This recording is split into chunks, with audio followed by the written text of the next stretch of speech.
This video is about the changing public health information in the US in early 2020. So at the very beginning of the year, public health officials in the US were saying that the public might not really be helped by wearing masks. I mean, there was a shortage of masks, and people in healthcare definitely needed to wear them, but other than that, they might not really help the public. Then, all of a sudden, in April of 2020, the opposite was being said. Masks started being mandated, physical distancing of 2 meters or 6 feet was being required in a lot of places, and this was a huge change. The public perception of this change was pretty terrible, and that is entirely understandable because it wasn't explained well, and it gave the appearance of scientists not knowing what they were talking about. But this is actually an example of the scientific method working. I already have a video about what the scientific method is, much like what you would have learned at school.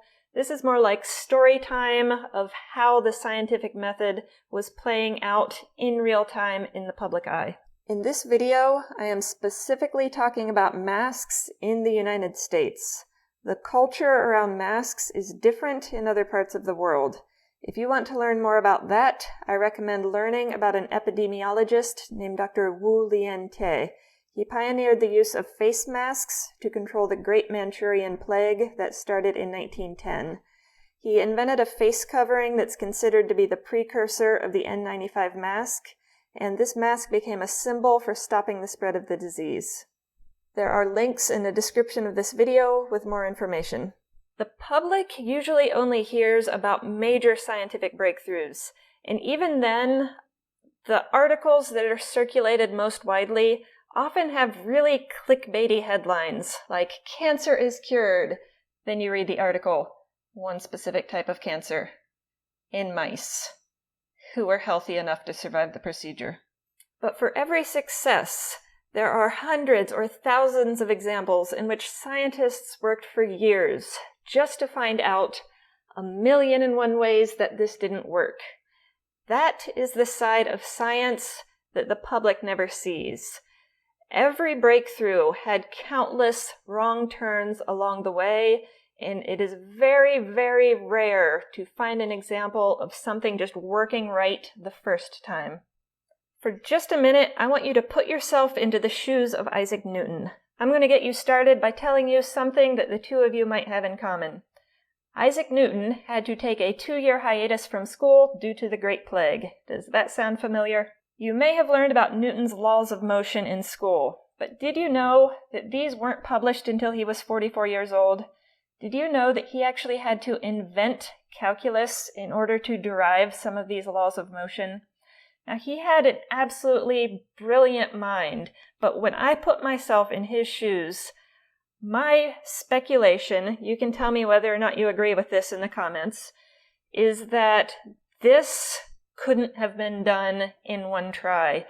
I'm imagining Newton taking years to come up with hypotheses and run experimental tests, discard hypotheses that didn't work, generate new ones, over and over and over again. Yes, he's a brilliant mind, but this also would have been a lot of hard work, and I imagine a lot of wrong turns along the way, but he recognized those and kept working and persevered. Back to COVID and masks. At the very beginning of 2020, the best model that we had for disease transmission was based on tuberculosis in the 1930s. Scientists recognized that this was a problem, but COVID was brand new, and they had not yet had time to study it. So this paper was published on March 26, 2020. There's a link down in the description if you want to read it, and it includes this disgustingly informative video showing someone exhaling, coughing, and sneezing, and you can see this cloud of disease-containing particulate and how far it travels. The point is, this research was done and published very, very quickly, and right after it was published, that is when public health officials in the US did their 180, started recommending or mandating masks and physical distancing. This abrupt 180, this change in public health information, is actually an example of the scientific method working. Yes, the scientific method is a process of discovery, but another way you could describe it is we do the best we can with the information that we have. Scientists realized that our information on disease transmission was out of date and based on a different disease, and worked as quickly as they could to get new data. Once this new data came out is when public health officials in the US started mandating masks and recommending physical distancing.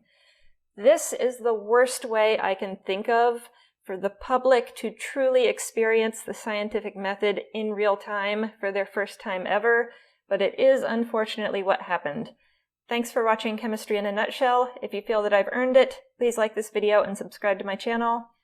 Be kind to each other in the comments.